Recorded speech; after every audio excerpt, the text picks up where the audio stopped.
This is the 2003 XP, the controversial direct injection one, the one that people love to hate. Now I know what you're all thinking, XPDI, really Joe? But I absolutely love the XPDI, and here's why. Yes, it's picky, but I think the XPDI is misunderstood. It was a demonstration of what a two-stroke direct injection could have evolved to. In my opinion, a DI direct injection 951 will edge out even a perfectly tuned carb version. Today, I wanted to make a video to show you the capability of the XPDI and to actually show you how close it is to a modern day ski. My dad's here with his RXT, and in my opinion, the XPDI with the direct injection, with the 951, is as close with an old two-stroke to a modern day package stock. So I'm going to show you guys what this misunderstood two-stroke can do. I'm at Tattershall 158, what a perfect course to put this around, and I think by the end of this video, maybe, just maybe, you might have a bit of a changed opinion on the XP, the parabolic with the DI. Guys, you know what to do. Hit the subscribe button, and let's get into the video.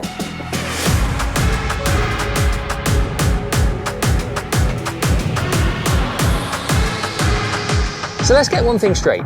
People are super unfair on the XPDI. You'll always get that classic comment on YouTube of, oh, my brother John or my mate Terry, he had an XPDI, nothing but trouble it was. But what you have to ask yourself is it ran for 2 years, guys. It was the inception and it was the early adoption of direct injection with the 951. Now, the 951 was already a temperamental engine. It had issues. And what people would tend to do with the 951, as they would with every model, is they would tune them. They would put aftermarket mods on them and things would start to go wrong. But in my opinion, if you're looking after your XPDI, yes, it has little picky things. The rectifier likes to go. It's super voltage sensitive. But when this thing is running correctly, and this one is 45 hours, it's an absolute joy. Instant throttle response, amazing pickup with that 951. I know the carb, everyone loves the carb, but mark my words, this direct injection is much better in the DI format than the carb format for the 951. And that goes across the board with the RXs, the GSXs. The GSX obviously didn't have, it had the RFI, but it didn't have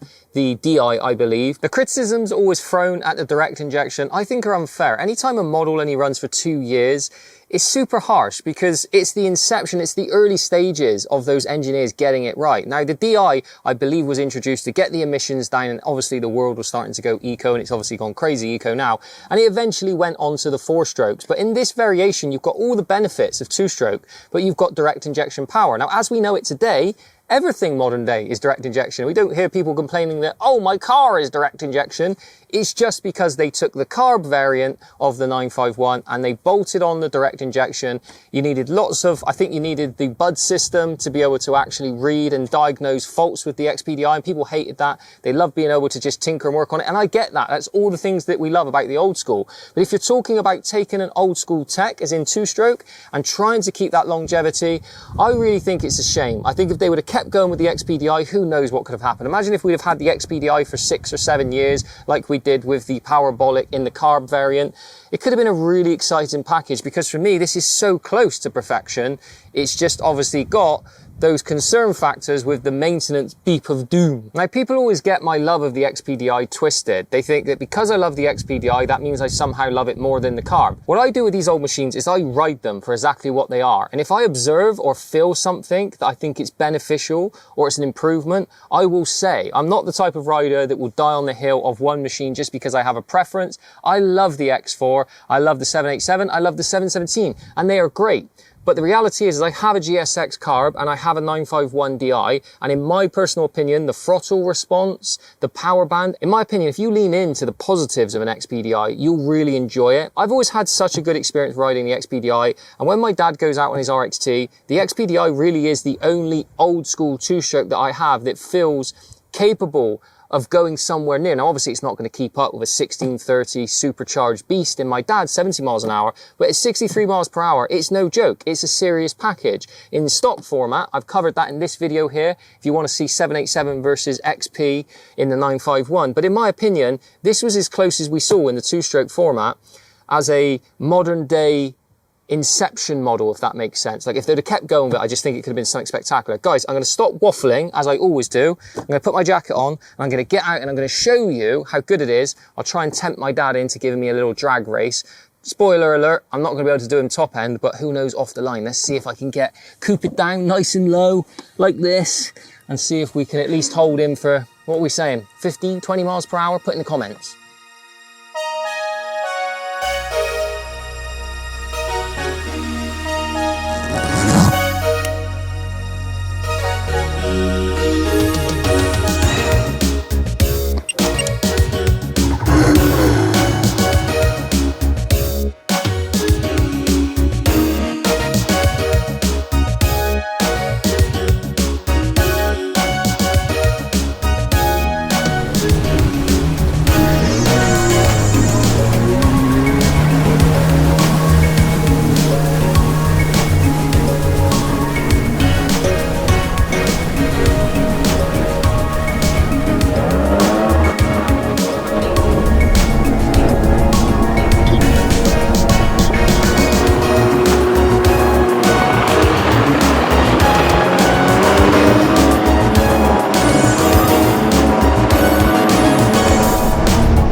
This never gets old, seriously guys. I might not ride it all the time, but every time I come back to this, it just reminds me why I love the DI. It brings all of those childhood memories flooding back, the RX with that DI power. It's the exact same engine, obviously it's a different hull. And boy, I used to look at this ski in the dealer brochures that my dad gave me, and it was always the dream that the red model, my favorite color, that I'd have one day, and what a machine to have. This one's only got 45 hours on it, and it's just a joy to ride. I know there is that whole controversial piece around its direct injection, but guys, just try to put that to one side and appreciate my love affair for what is a great machine.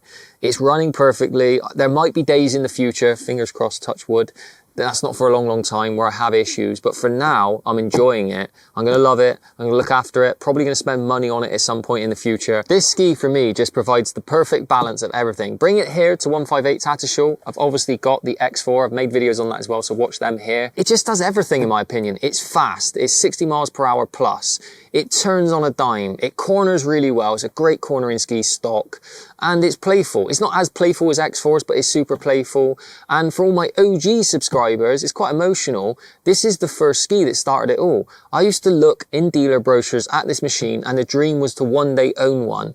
And I found one, and it just basically started what this channel was to become. It was the first ever video I made. I remember being nervous making that video, and I'm here now 4 years on with 13 skis in the garage. You guys have came along for the journey, but it doesn't change the fact that this is my baby. And not a lot of people realize this, but the XPDI to me, forget all of the quirks, forget all of the negativity out there. It was my dream ski when I was a teen, and I'm so proud that I have one. I've been having so much fun all week. I just love it. I can't help it. I know there are little things, but I just absolutely love it. The characteristics of it just turns so well. For me, this is the perfect stock cornering ski. For my riding style, it's got the perfect balance of a little bit of compliance. I know I always bang on about compliance being a bad thing, but you want a little bit of stock compliance.